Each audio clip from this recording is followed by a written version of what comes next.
네, 우리 보좌의 축복을 누리는 393 기도함으로 아침 예배 시작하도록 하겠습니다. 우리 함께 기도하겠습니다.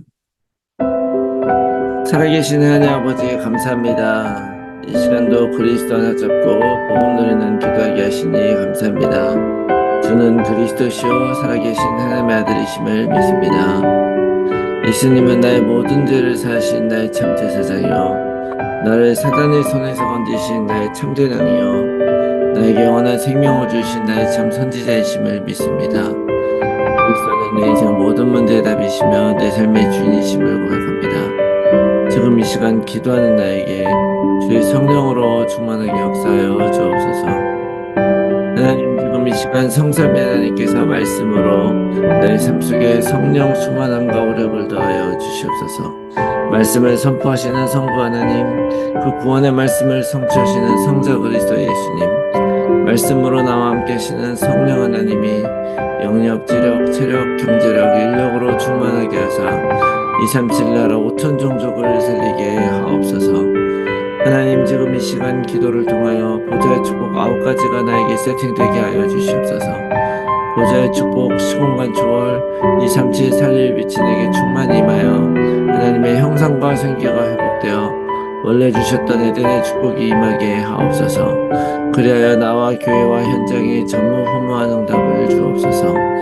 하나님, 지금 이 시간 보좌의 축복이 실현되어 30대 살리는 축복의 증인이 되게 하옵소서. 늘 생명력이 넘치는 강단 말씀이 선포되게 하셔서 목회자와 함께 교회를 살리게 하옵소서. 그 선포된 말씀을 붙잡은 중직자를 통해 교회와 현장과 산업이 살아나게 하옵소서. 그래야 렘넌트가 일어나 전 세계를 살리고 미래를 살리게 하옵소서. 오늘도 하나 잡고 기도하는 우리들에게 최고의 축복을 부어주시고 축복을 볼 수 있는 영혼과 믿음을 허락하여 주시옵소서. 하나님도 내 기도를 반드시 응답하시며 성령으로 역사하실 줄 믿습니다. 이 모든 말씀을 예수 그리스도 이름으로 기도합니다. 아멘. 우리 찬송가 294장 우리 함께 찬송하겠습니다. 294장입니다.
아멘. 네, 오늘 아침에 하나님께서 주신 말씀 에베소서 3장 14절에서 21절 말씀 보겠습니다.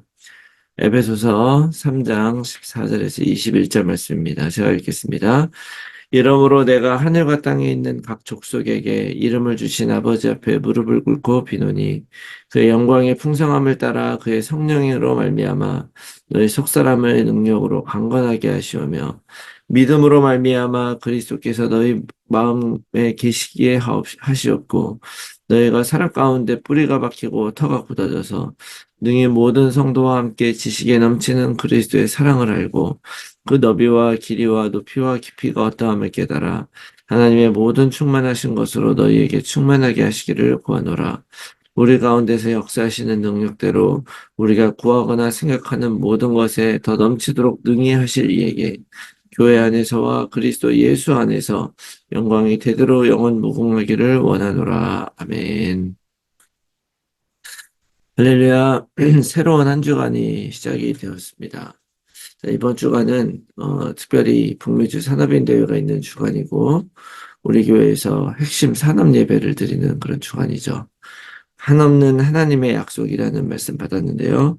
변함없고 또 반드시 이루시는 하나님의 약속을 붙잡고 우리에게 이런 시간표를 주신 이유가 무엇일까를 개인적으로 묵상을 하시면서 응답받는 그런 주간이 되시기를 바랍니다. 그런 의미에서 오늘도 언약 고백하면서 시작을 하겠습니다. 예수님은 그리스도 모든 문제 해결자이시며 오늘도 우리와 함께 하시는 임마누엘 하나님이심을 믿습니다. 자, 우리 에베소 3장의 말씀을 쭉 보고 있는데요. 에베소 3장 1절에서 13절의 말씀을 보면 사도 바울이 환난과 어려움을 당하고 있는 그런 에베소 지역 성도들에게 말씀을 권면하는데 또 기도하면서 간구하는데 그 핵심의 내용이 뭐냐면 사실은 11절에서 13절의 말씀입니다. 11절에 13절은 뭐라고 되어 있냐면은 곧 영원부터 우리 주 예수 그리스도 예수 안에서 예정하신 뜻대로 하신 것이라 우리가 그 안에서 그를 믿음으로 말미암아 담대함과 확신을 가지고 하나님께 나아감을 얻느니라. 그러므로 너희에게 구하노니 너희를 위한 나의 여러 환난에 대하여 낙심하지 말라. 이는 너희의 영광이니라. 라고 이렇게 얘기를 해요. 하나님은 무엇을 예정을 하셨느냐? 바로 그리스도 안에 모든 것을 통일하신 하나님께서 그 그리스도를 믿는 믿음을 주신 것, 바로 그것을 예정하셨다는 거예요. 하나님을 믿는 그 믿음도 사실은 하나님의 은혜와 하나님의 계획 안에 되는 것이기 때문에 우리가 지금 이 복음 안에서 이 말씀을 듣고 있는다는 것 자체가 바로 하나님의 선물이고 하나님의 선택이다. 그래서 이런 모든 것들이 우리 안에 있기 때문에 낙심할 필요가 없는 것이죠. 사실은 사도 바울이 옥에 갇혀서 편지를 쓴다는 것은 그 사도 바울을 통해서 복음을 받은 사람들에게는 굉장히 낙심되는 일일 수가 있습니다.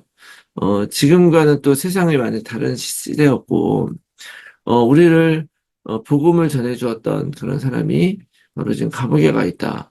문제가 있다라고 생각을 한다면 사람들이 낙심하고 그럴 수 있어요. 그러나 사도 바울은 그 감옥에서 그것이 아니다. 하나님은 나는 이런 감옥에 갇혀 있어도 이런 모든 것들을 하나님은 그리스도 안에서 다 통일시켰기 때문에 나는 괜찮다. 오히려 우리가 이 비밀을 깨달아야 된다라고 얘기를 하는 것이죠. 그래서 우리들도 이런 여러 가지 어려움과 환난 속에 있고 또 실망스러운 많은 소식들이 들려오고 우리가 많은 것들을 놓치고 있을 그때에도 우리가 어떻게 이 모든 것들에 낙심하지 않고 승리하며 살아갈 수가 있느냐. 그래서 사도 바울이 오늘 이 기도를 통해서 오늘 본문을 통해서 구하는 것은 굉장히 중요한 내용 중에 하나죠. 첫 번째는 바로 뭐냐면 속 사람을 능력으로 강건하게 하옵소서 이렇게 구하고 있죠. 그래서 16절에 그 영광의 풍성함을 따라 그의 성령으로 말미암아 너희 속사람을 능력으로 강건하게 하시오며 이렇게 기도하고 있습니다. 자, 속사람은요 드러나지 않죠. 속사람이라는 것은 무엇입니까? 바로 내 안에 있는 나의 영적인 상태를 의미하는 것이에요. 다시 말하면 나도 모르게 내가 주인 되기 쉬운 나의 속사람이 있는 것이죠. 마음이라든지 생각이라든지 뭐 이런 것들이에요. 감정 이런 것들. 자, 사실은 이런 모든 것들은요, 많은 것들을 속는데 특별히 실제로 일어나지 않은 일에 속고 있습니다. 다시 말하면은 갑자기 내가 가난해졌다. 그러면 돈이 지금 없어진 상태잖아요. 근데 거기에 속아버리면 나는 큰일 났다. 난 저주받았다. 막 이렇게까지 막 가는 거예요. 또 누가 나에게 뭐라고 한마디를 했단 말이죠. 그냥 한마디 한 거죠. 그런데 그런 것 때문에 인간관계가 깨져버리는 그런 일들이 바로 실제로 일어나지 않은 일에 속아버리는 것. 우리 삶에 문제가 다가옵니다. 그 문제는 하나님이 욥의 경우에서 봤지만 하나님의 계획 안에서 다 이유가 있어서 주신 거예요. 욥에게 2배의 축복을 주셨다고 하는 그런 의미가 무엇일까 제가 좀 깊이 묵상을 해봤는데 이건 단지 재산의 2배를 의미하는 것이 아니죠. 바로 하나님께서 특별히 그 이스라엘 백성들에게는 아직 사실은 그런 율법이 주어지지 않았을 때였지만 하나님은 그 2배의 율법, 그 포션을 누구에게 주겠느냐? 장자에게 주겠단 말이죠. 하나님이 그 시대에 어떤 영적인 흐름을 끌고 갈 수 있는 장자로 삼으시겠다고 하는 그런 의미였다고 저는 생각을 하는데 그렇게 우리가 고난과 어려움을 올 때 사실은 실제 일어나지 않고 그 축복이 사실은 있을 수 있고 하나님이 그렇게 하려고 했을 수도 있는데 우리는 속아버리면요 넘어져 버리죠. 이게 바로 영적인 영역이잖아요. 자, 그런데 이 영적인 영역에 바로 역사하는 것이 바로 뭐냐? 성령님의 능력이죠. 성령으로 말미암아. 성령님이 우리와 함께 하시면서 우리가 무엇을 해야 될지, 무엇을 말할지 다 생각나게 하시고 우리를 인도하신다. 그 보혜사 성령님이 우리에게 오시면 바로 그런 일 하시는 거예요. 또 우리는 마땅히 무엇을 구해야 될지 알지 못할 때 우리를 위하여 말할 수 없는 탄식으로 간구하시는 것이 바로 성령님이시죠. 그런데 이런 것들보다도 진짜 중요한 성령님이 하시는 일이 바로 뭐냐? 우리가 고린도전서 12장의 말씀을 볼 때도 봤지만 그러므로 내가 너희에게 알리노니 하나님의 영으로 말하는 자는 누구든지 예수를 저주할 자라 하지 아니하고 또 성령으로 아니하고는 누구든지 예수를 주시라 할 수 없느니라 라고 말씀하셨어요. 성령님이 나를 위해서 간구하시고 우리 인생도 인도하시지만 그것은 기본적으로 내가 예수를 그리스도로 고백하는 것 그것도 사실은 성령이 아니고 살 수가 없는 것이다. 바로 예수님이 그리스도인 것을 믿고 따라가는 것도 성령님의 능력이고 바로 우리의 마음 안에서 우리를 인도하시는 것이다. 그래서 내가 정말 예수님이 그리스도가 되신다는 것을 믿을 때 우리는 어떤 어려움과 문제를 내 생각과 감정으로 반응하지 않고 믿음으로 반응할 수 있게 될 줄로 믿습니다. 이것이 답이 된다는 것을 실제로 경험하게 될 때 전도자가 되는 것이죠.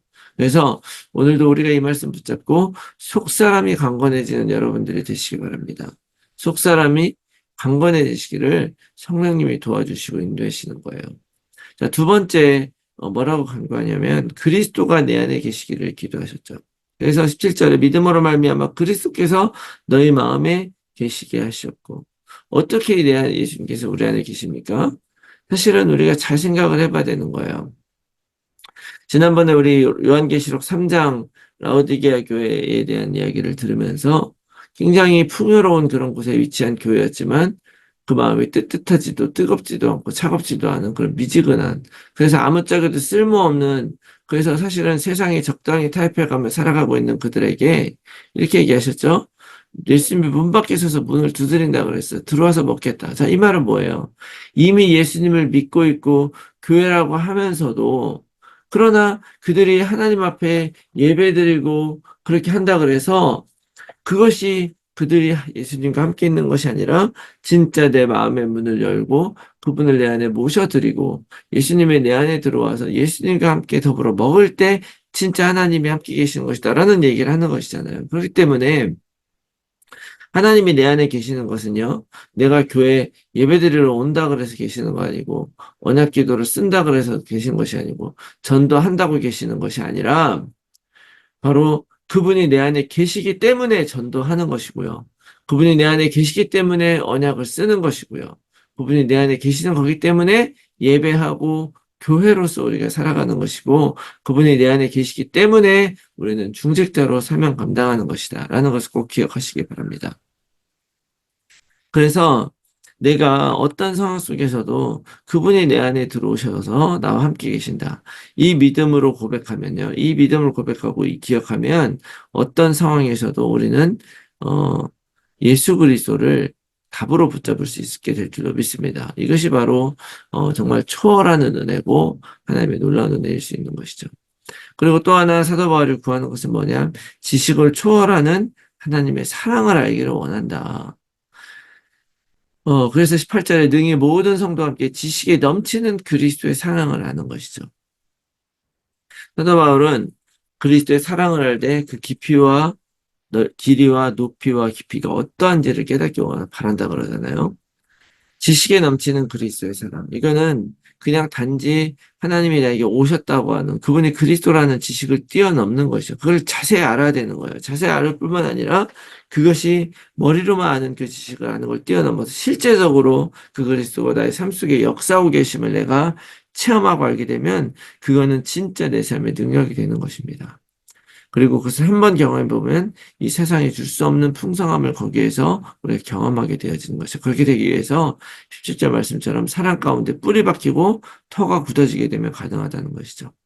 하나님이 우리를 부르시고 우리가 이 그리스도 믿음 안에 뿌리 박혀서 오직 이것을 이기기 원하시다는 거예요. 그래서 저는 참 감사한 것이 우리 성도님들 많은 분들 어려움과 문제가 있지만 하나님이 왜 이런 거 주셔서 이런 일 힘들게 하시나 하고 투정하는 성도님들 아닌 게 너무 감사하고 참 놀랍다는 생각을 합니다.